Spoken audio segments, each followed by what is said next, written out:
नमस्कार दोस्तों, स्वागत है आपका अपने बेहतरीन लर्निंग प्लेटफॉर्म पर। हम सिंधु घाटी सभ्यता कर रहे थे बच्चे, तो हम 2 पार्ट पहले ही कर चुके हैं। आज हम स्टार्ट करने जाने हैं तीसरा पार्ट, जो कि बहुत ज़्यादा ज़रूरी है। ज़्यादातर क्वेश्चन इसी पार्ट से बनते हैं, तो हम सिंधु घाटी सभ्यता में मिलने वाले एक एक स्थल को अच्छे से करेंगे। कहाँ कहाँ क्या साक्ष्य मिले हैं आपको अच्छे से क्लियर करवाया जाएगा।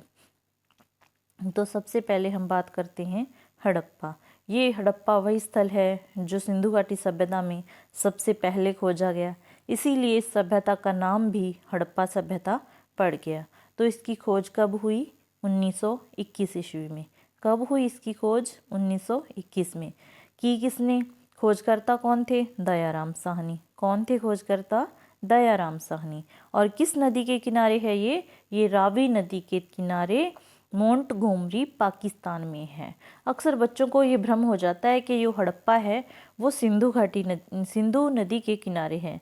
तो बच्चों ध्यान रखना है कि ये जो हड़प्पा है वे रावी नदी के बाएं तट पर है। ठीक है। यहाँ से क्या क्या साक्ष्य मिले हैं हमें? यहाँ से कांसे की एक इक्का गाड़ी मिली है, R37 कब्रिस्तान मिला है। और कब्रिस्तान मिला है तो कब्रें भी होंगी। कब्रें कितनी हैं? 57 मिली हैं। और ताबूत में दफनाए विदेशी व्यक्ति भी मिला है। कब्रिस्तान में तो भाई ताबूत में दफनाए विदेशी व्यक्ति मिलेगा ही मिलेगा। एक नगन पुरुष का धड़ भी मिला है। तो आपको याद क्या करना है कि हड़प्पा से क्या क्या मिला है? कांसे की इक्का गाड़ी मिली है, R37 कब्रिस्तान मिला है, नगर पुरुष का धड़ मिला है, ताबूत में दफनाया विदेशी व्यक्ति मिला है और स्वास्तिक चिन्ह भी मिला है यहीं से। ठीक है। आगे बात करते हैं हम मोहनजोदड़ो की।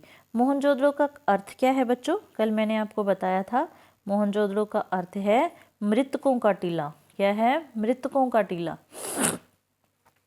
इसकी खोज कब हुई? 1922 ईस्वी में। कब हुई इसकी खोज? 1922 ईस्वी में। खोजकर्ता कौन थे? राखलदास बैनर्जी। कौन थे? राखलदास बैनर्जी। और कौन सी नदी के किनारे है? सिंधु नदी, लरकाना, पाकिस्तान। कहाँ है? सिंधु नदी के किनारे लरकाना में, पाकिस्तान में है। यहाँ से क्या क्या साक्ष्य मिले हैं? ये काफ़ी बार एग्जाम में पूछे जाते हैं। सबसे पहले विशाल स्नानागार, विशाल अन्नागार, पुरोहित निवास, सूती कपड़ा। सूती कपड़े के अवशेष मिले हैं यहाँ से। 3 मुख वाले देवता पशुपति के मूर्ति वगैरह इस तरह से कुछ मिली है। जहाज के निशान के सिक्के भी मिले हैं। कांसे की एक प्रतिमा भी मिली है और विशाल सभा भवन के अवशेष भी यहाँ देखने को मिले हैं। तो हम याद कैसे करेंगे? पुरोहित को ले लेते हैं। जो एक पुरोहित होते हैं वो धर्म से रिलेटेड होते हैं। विशाल स्नानागार में भी पुरोहित जी ने स्नान किया। उसके बाद उन्होंने सूती वस्त्र पहने। ठीक है। फिर अपने 3 मुख वाले देवता की पूजा की। पूजा में उन्होंने जहाज के निशान के सिक्के चढ़ाए और फिर विशाल सभा भवन में सभा करने के लिए चले गए। ठीक है। आगे आता है चहुंदड़ो। चहुंदड़ो के बारे में आपको बताया था कि यह एक ऐसा स्थल है जिसके ऊपर कोई दुर्ग नहीं है। और सिंधु घाटी सभ्यता के बाकी सभी स्थलों के ऊपर स्थल मिले हैं उसमें दुर्गों के अवशेष मिले हैं, लेकिन चहुंदड़ो एक ऐसा स्थल है यहाँ पे दुर्ग के अवशेष नहीं मिले। इसको आपको याद रखना है। इसकी खोज कब हुई? 1931 में। कब हुई? 1931 ईस्वी में। खोजकर्ता कौन है? NC मंजूमदार। NC मंजूमदार। ये जो NC मंजूमदार है ये लड़कियों वाला नाम लगता है ना, मंजूमदार। मंजू तो भाई मैंने तो लड़कियों के नाम सुने हैं। कौन सी नदी के किनारे है ये? सिंधु नदी के किनारे है। कहाँ है? पाकिस्तान में। साक्ष्य क्या क्या मिले हैं यहाँ पर? मनका उद्योग। मनका उद्योग याद रखना आपको। बकराकार ईंटें, लिपस्टिक के साक्ष्य, चूड़ियाँ, चित्रांकन व हस्तकला, शिल्पकला के साक्ष्य और कुत्ते द्वारा बिल्ली को भगाने के साक्ष्य। ठीक है। मन का बनेगा तो भाई मन का चूड़ियाँ भी बनेंगी। ठीक है। चूड़ियाँ बनेंगी तो चूड़ियाँ कौन पहनती है? औरतें पहनती हैं। औरतें अगर चूड़ियाँ पहनेंगी तो वो लिपस्टिक वगैरह भी लगाएंगी। ठीक है। और जब ज़्यादा कोई चमक धड़क वाले कपड़े चूड़ियाँ ये पहन लेता है तो कुत्ते बिल्ली पीछे पड़ जाते हैं। बस आप इस तरह से रीड करके आप इसको याद रखेंगे, ठीक है। आगे कालीबंगा, जो कालीबंगा है वो कहाँ है, राजस्थान में है। ये घग्गर नदी के किनारे है और इसकी खोज, इसकी अलग अलग खोज हुई है 3 बार। पहली बार 1951 में हुई, फिर 53 में हुई, फिर 1959 में हुई। खोजकर्ता कौन है, अमलानंद घोष, वी लाल एवं वी थापर, तीनों के नाम ही इसमें लिए जाते हैं। नदी आपको बता दिया, घग्गर नदी है, राजस्थान में है। जिला पूछा जाता है, कौन सा जिला है, हनुमानगढ़ जिला है। कौन सा जिला है बच्चे, हनुमानगढ़ जिला है। और इसमें साक्ष्य क्या क्या मिले हैं। सबसे पहले जुते हुए खेत के साक्ष्य, बहुत बार पूछा गया प्रश्न है ये कि जुते हुए खेत के साक्ष्य कहाँ से मिले हैं, तो आपका आंसर होगा कालीबंगा से। अग्नि की बेदियाँ, एक साथ 2 फसल उगाने के साक्ष्य, भूकंप के साक्ष्य, मिट्टी के हल, अलंकृत ईंटें, ईंटों का फर्श, शेद वाली बच्चे की खोपड़ी, 37 कब्रें और काली मिट्टी की चूड़ियाँ। कालीबंगा, कालीबंगा का अर्थ ही होता है चूड़ियाँ, काली काली चूड़ियाँ। और काली चूड़ियाँ और तो मिलनी थी, पर वो मिट्टी की बनी हुई थी। अगर ये लिखा जाए ना काली चूड़ियाँ, चूड़ियाँ तो चुहंदड़ों से मिली हैं, चूड़ियों के साक्ष्य चुहंदड़ों से मिले हैं। अगर काली मिट्टी की चूड़ियों की बात आ जाए तो वो कालीबंगा से मिली है। कहाँ से मिली है, कालीबंगा से। जुते हुए खेत के साक्ष्य, अग्नि की वेदियाँ, एक साथ 2 फसल उगाने के साक्ष्य, भूकंप के साक्ष्य, मिट्टी के हल, अलंकृत ईंटों का फर्श। ये भी पूछा जाता है कि अलंकृत ईंटों का फर्श कहाँ से मिला है, तो आपको कभी नहीं भूलना कालीबंगा से मिला है, ठीक है। तो आगे चलते हैं, लोथल। लोथल की क्या खासियत है जी, एक तो ये बंदरगाह है, बंदरगाह होने के साथ साथ हमने आपको बताया था पिछली क्लास में कि जो लोथल स्थल है उसके जो मुख्य दरवाजे हैं वो मुख्य सड़क पर ही खुलते हैं। जैसे दूसरे स्थलों की बात करें तो हम हर स्थल के दरवाजे हैं वो पीछे गली में खुलते हैं, लेकिन एक लोथल ही ऐसी जगह है जिसके दरवाजे मुख्य सड़क पर ही खुलते हैं। इसकी खोज कब हुई, 1954 में और 1957 में, ठीक है। खोजकर्ता कौन है, SR राव। कौन है, SR राव। नदी भोगवा, नदी भोगवा, लोथल भोगवा, इस तरह से आप कॉरलेट करके इसको याद रख सकते हैं। भोगवा नदी कहाँ है, अहमदाबाद गुजरात में है। कहाँ है, अहमदाबाद गुजरात में। साक्ष्य क्या क्या मिले हैं, यहाँ पर गोदीवाड़ा के साक्ष्य मिले हैं। गोदीवाड़ा के अवशेष आपको खास करके याद रखने हैं कि गोदीवाड़ा के अवशेष कहाँ से मिले हैं। यह एक बंदरगाह था, बताया है आपको। बंदरगाह तो भाई सामान का इधर उधर जाना आना तो पक्का ही है। तो हाथी दांत का पैमाना, घोड़े की मृण मूर्तियाँ, युग्म समाधियाँ, इट्स मोस्ट इम्पोर्टेंट, युग्म समाधियाँ, ठीक है। आपको याद रखना है कि युग्म समाधियाँ लोथल से मिली हैं। चावल के साक्ष्य, फारस की मोहर, दिशा मापक यंत्र, मृण की मम्मी, नरसिंह अवतार। दिशा मापक यंत्र, इसको आपको खास याद रखना है। फारस की मोहर, युग्म समाधियाँ और हाथी दांत का पैमाना, ये सब चीज़ें आपको याद रखनी है। ये सब चीज़ें कहाँ से मिली हैं, ये सब हमें लोथल से मिली हैं। बच्चे मैं कोई टिक वगैरह ना इसीलिए नहीं लगा रही हूँ ताकि आप इसको स्क्रीनशॉट करके एज ए नोट्स तैयार कर सकें और कोई दिक्कत ना हो, आपको PDF के पीछे ना भागना पड़े, ठीक है। मांडा, आगे बात करते हैं। मांडा हड़प्पा सभ्यता के कहाँ, किस दिशा में था, उत्तर में। हमने आपको पढ़ाया था कि ऊपर ऊपर था मांडा। ये कहाँ है, जम्मू कश्मीर में। इसकी खोज कब हुई, 1982 ईस्वी में। कब हुई, 1982 ईस्वी में। और इसके खोजकर्ता कौन है, जगपति जोशी। कौन है खोजकर्ता, जगपति जोशी। नदी कौन सी है, याद कीजिए कौन सी नदी थी, चिनाब नदी। कहाँ है, जम्मू कश्मीर में। साक्ष्य क्या मिले हैं, चक्की व मूसल। चक्की व मूसल कहाँ से मिले हैं, मांडा। चक्की व मूसल मांडा से मिले हैं। यहाँ से लकड़ी अन्य सैंधव स्थलों को जाती थी। यहाँ से लकड़ी अन्य सैंधव स्थलों को जाती थी। यहाँ से प्राक, परिपक्व व उत्तर हड़प्पा तीनों के साक्ष्य मिले हैं। भाई एक तो हड़प्पा से पहले जो था टाइम उसके, और फिर हड़प्पा के, और फिर हड़प्पा के बाद के, तीनों टाइम के साक्ष्य यहाँ से मिले हैं मांडा से। आगे बात आती है रोपड़ की। रोपड़ वर्ष कौन सा? 1953। ठीक है। खोजकर्ता जगदत्त शर्मा। नदी सतलुज, सतलुज पंजाब में। और साक्ष्य के मिले हैं मानव के साथ कुत्ते को दफनाने के साक्ष्य। क्या मिले हैं? मानव के साथ कुत्ते को दफनाने के साक्ष्य। रोपड़, भाई ऐसे याद कर लेना कि जो पंजाबी होते हैं वो अपने जानवरों से भी बहुत प्यार करते हैं, और जब उसका मालिक ख़त्म हो गया तो वो रो रो कर उसका बुरा हाल हो गया, ऐसे रोपड़ से रोने लग गया। ऐसे कॉरलेट करके आप याद कीजिएगा कि मानव के साथ कुत्ते को दफनाने के साक्ष्य मिले हैं। और एक तांबे की कुल्हाड़ी मिली है। क्या मिली है? तांबे की कुल्हाड़ी। आगे आ गया जी सूतकांगे डोर।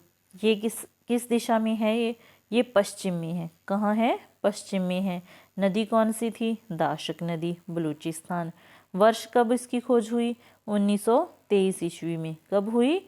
1923 ईस्वी में। खोजकर्ता ऑरेलस्टीन। सूतकांगे डोर, ये भी थोड़ा अजीब सा नाम है ना। ऑरेलस्टीन, ये भी अजीब सा नाम है, तो आप याद रखिएगा सूतकांगे डोर, ऑरेलस्टीन। इस तरह से आप इसको याद रख सकते हैं। नदी कौन सी है? दाशक। साक्ष्य क्या मिले हैं? नदी व्यापारिक केंद्र। नदी व्यापारिक केंद्र बेबीलोन से व्यापार करते थे। बस इसका कोई इतना ज़्यादा इम्पोर्टेंट नहीं है, पर फिर भी आपको याद रखना है कि पूछा जा सकता है कि हड़प्पा स्थलों में नदी व्यापारिक केंद्र कौन सा स्थल था, तो आपका आंसर होगा सूतकांगे डोर। ठीक है। आगे आता बनावली। बनावली कहाँ है? फतेहाबाद हरियाणा में। और नदी हरियाणा में कौन सी बहती है? सरस्वती। अब तो ये बहती भी नहीं है, लुप्त हो चुकी है, लेकिन फिर भी आंसर किया जाता है कि सरस्वती नदी। वर्ष कौन सा? 1974। कौन सा? 1974। खोजकर्ता रविंदर सिंह बिष्ट। रविंदर सिंह बिष्ट। साक्ष्य के मिले हैं? जौ के साक्ष्य। जौ के साक्ष्य बहुत इंपॉर्टेंट है बच्चों। जौ के साक्ष्य मिले हैं वनावली से। बैलगाड़ी के साक्ष्य, भाई खेती करेंगे तो बैलगाड़ी तो का प्रयोग तो करते थे पहले, बैलगाड़ी ऊँट, यहीं इसी का प्रयोग करके खेती की जाती थी। ठीक है।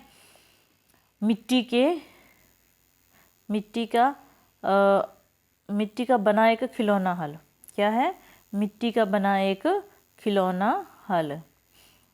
क्या मिला है? मिट्टी का बना एक खिलौना हल मिला है। जल निकासी का प्रबंध नहीं था। इस बात को आपको खास करके याद रखना है कि बनावली एक ऐसा स्थल है यहाँ जल निकासी का प्रबंध बिल्कुल भी नहीं था। ठीक है। और एक आप कालीबंगा में और चीज़ याद रख सकते हैं कि ऊंट की अस्थियां कालीबंगा से मिली हैं। इस बात को आप नोट कर लीजिएगा। ये स्किप हो गया कि ऊंट की अस्थियां, आपको पता है कि राजस्थान का जहाज क्या माना जाता है? ऊंट। और ऊंट की अस्थियां कालीबंगा से मिली। कालीबंगा राजस्थान में ही एक हड़प्पा स्थल है। आगे बात करते हैं सुरकोटड़ा। क्या है? सुरकोटड़ा। इसका जो खोज हुई है इसकी 1964 में हुई है। कब हुई है? 1964 में। खोजकर्ता कौन है? जगपति जोशी। कौन है? जगपति जोशी। स्थान कच्छ भुज, गुजरात। ये भी गुजरात में ही है, क्योंकि जो हड़प्पा के स्थल है ना वो सबसे अधिक गुजरात में ही मिले हैं। साक्ष्य घोड़े की अस्थियां। घोड़े की अस्थियों वाला इसमें से प्रश्न बनता है कि घोड़े की अस्थियों के अवशेष कहाँ से मिले हैं, तो आंसर होगा सुरकोटड़ा। कहाँ से मिले हैं? सुरकोटड़ा। तराजू का पलड़ा, अनोखी कब्रगाह। ये तीन ही चीज़ें याद करनी है इसमें, घोड़े की अस्थियाँ, तराजू का पलड़ा, अनोखी कब्रगाह। धौलावीरा। धौलावीरा ये किसके लिए इम्पोर्टेंट है? एक तो ये ऐसा स्थल था कि जो 3 खंडों में विभाजित था। बाकी जो हड़प्पा वाले स्थल मिले हैं ना वो 2 खंडों में विभाजित थे, एक ऊपरी एक नीचे। इसमें एक में नीचे वाले में साधारण जनता रहती थी, ऊपर में जो मतलब कि जो प्रशासन को चलाते थे वो रहते थे। ये धौलावीरा ऐसा स्थल था जो 3 भागों में बंटा हुआ था। इसकी खोज कब हुई? 1967 और 68 में हुई। फिर 90 और 91 में हुई। खोजकर्ता जेपी जोशी, डॉक्टर आर.एस. विष्ट। अलग अलग खोज की है उन्होंने। 1967 में जेपी जोशी ने और फिर आर.एस. विष्ट ने की। स्थान गुजरात का कच्छ जिला, ये भी गुजरात का स्थल है। साक्ष्य क्या मिले हैं? भारत का दूसरा बड़ा स्थल, याद रखना है आपको, भारत का दूसरा बड़ा स्थल, 3 खंडों में विभाजित। सर्वोत्तम जल निकासी, कालीबंगा बनावरी तो ऐसा स्थान था यहाँ पर जल निकासी का कोई प्रबंध नहीं था। और धौलावीरा ऐसा स्थल है जहाँ सर्वोत्तम, सबसे उत्तम जल प्रबंध, जल निकासी का जो प्रबंध किया हुआ था। ठीक है, फारस की गुल्फ मोहर मिली है और सबसे इम्पोर्टेंट यहाँ से स्टेडियम के साक्ष्य मिले हैं। क्या मिले हैं? स्टेडियम के साक्ष्य। रंगपुर, रंगपुर ये कहाँ है? ये भी गुजरात में है। वर्ष 1953-54। खोजकर्ता एस.आर. राव। नदी मादर नदी, मादर नदी के किनारे ये है जो रंगपुर है, गुजरात में है। साक्ष्य धान की भूसी। बस रंगपुर से आप यही याद रखना कि यहाँ से धान की भूसी के अवशेष मिले हैं। राखी गढ़ी, राखी गढ़ी का वर्ष कोई कन्फर्म नहीं है, आप स्किप कर सकते हैं। खोजकर्ता कौन है? सूरजभान। राखी, राखी आपको पता ही है, रखड़ी, राखी।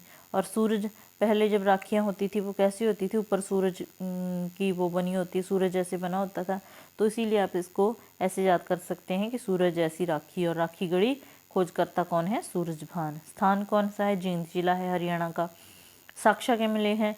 हड़प्पा लिपि युक्त मुद्रा, जो हड़प्पा लिपि थी जो पढ़ी नहीं गई, मछली के आकार के चिन्ह थे उसमें, वो जो साक्ष्य मिले हैं हड़प्पा लिपि युक्त मुद्रा, वो राखी गढ़ी से मिली है। आगे आता है आलमगीरपुर। आलमगीरपुर की खोज कब हुई? वर्ष 1958 में हुई और ये पूर्वी स्थल है। आलमगीरपुर पूर्वी। खोजकर्ता कौन है? जगदत्त शर्मा। नदी कौन सी? हिंडन नदी, यूपी मेरठ में। साक्ष्य क्या मिले हैं? मृद भांडों पर मोर गिलहरी की चित्रकारी, ये भी बहुत इंपॉर्टेंट है, स्टार लगाया हुआ है। मृद भांडों पर मोर गिलहरी की चित्रकारी कहाँ से मिली है? ये हमें मिली है आलमगीरपुर से। कहाँ से मिली है? आलमगीरपुर से। कोट दीजी, आगे आता है कोट दीजी। वर्ष कौन सा? 1953। खोजकर्ता फजल अहमद। कोट दीजी, वैसे साउंड से आती है ना, कोट दीजी, फजल अहमद। बस ऐसे आप इसको याद कर लेना कि कोट दीजी का जो खोज करता है वो फजल अहमद है। नदी कौन सी है? सिंधु नदी, सिंधु प्रांत का खैरपुर जिला, सिंधु प्रांत का खैरपुर जिला। साक्ष्य क्या मिले हैं? पत्थर के बाणाग्र मिले हैं, मकान में कच्ची ईंटें, नींव में पत्थर। इस चीज़ को आपको याद रखना है कि मकान में तो कच्ची ईंटें और नींव में पत्थर किस स्थल से मिले हैं, इस चीज़ के अवशेष, तो ये कोट दीजी से मिले हैं। दायमाबाद, दक्षिणी स्थल दायमाबाद, इसकी जो नदी है प्रवरा नदी भी कह देते हैं और गोदावरी नदी भी माना जाता है, गोदावरी नदी के तट पर भी इसको माना जाता है। साक्ष्य क्या मिले हैं? कांस्य का रथ। क्या मिला है? कांस्य का रथ। आप प्रवरा महाराष्ट्र में प्रवरा नदी है, आप साइड में गोदावरी नदी भी इसको लिख सकते हैं। ठीक है, एक जगह है संघोल, संघोल पंजाब में है, वहाँ से तांबे की शेनियाँ मिली हैं। इस बात को आपको याद रखना है कि संघोल एक पंजाब में स्थल मिला है, वहाँ से क्या मिला है, सिर्फ आपको इसी बात पर ध्यान देना है कि वहाँ संघोल से तांबे की शेनियाँ मिली हैं। आगे भी हड़प्पा इतनी बड़ी संस्कृति थी, ऐसे बढ़िया तरीके से बसे बसाए शहर थे, तो वे अचानक गायब कैसे हो गए, इस बात को लेके सभी में मतभेद है। कोई कहता है कि ये बाढ़ से ख़त्म हो गए, कोई कहता है ये आर्यों के आगमन से ख़त्म हो गया, कोई कहता है प्राकृतिक आपदा आई इसीलिए ये ख़त्म हो गया। तो हम देखते हैं कि किस दार्शनिक ने क्या विचार दिया है। आर्यों का आगमन किसने माना है? पिगट ने और मार्टिमर व्हीलर ने। इस बात को याद करना है कि आर्यों का आगमन, आर्यों ने आक्रमण किया और ये संस्कृति विनाश की ओर चलेगी, ये मानने वाले कौन हैं? Piggott, Mortimer, wheeler. Piggott, Mortimer wheeler. बाढ़ बाढ़ किसने माना है? दयाराम साहनी ने और मार्शल और मैके ने। बाढ़ का आना किसने माना है? दयाराम साहनी, मार्शल और मैके। जलवायु परिवर्तन ऑरेलस्टीन, जलवायु परिवर्तन ऑरेलस्टीन, अमलानंद घोष, दोनों ने माना है कि जलवायु का परिवर्तन हुआ और ये संस्कृति खत्म हो गई। प्राकृतिक आपदा कैनेडी ने, प्राकृतिक आपदा कैनेडी ने माना है। जो पारिस्थितिक असंतुलन है ये एनसीईआरटी में गिवन है और कम ज़्यादातर यही पूछा जाता है। फेयर सर्विस ने माना है इसको। किसने माना है? फेयर सर्विस ने। सिंधु घाटी नदी का मार्ग परिवर्तन लैम्ब्रिक ने माना है। किसने माना है? लैम्ब्रिक ने। इन बातों को आपको खास करके याद रखना है। तो बच्चों, आज हमने हड़प्पा संस्कृति, सिंधु घाटी सभ्यता पूरी तरह से कंप्लीट कर ली है।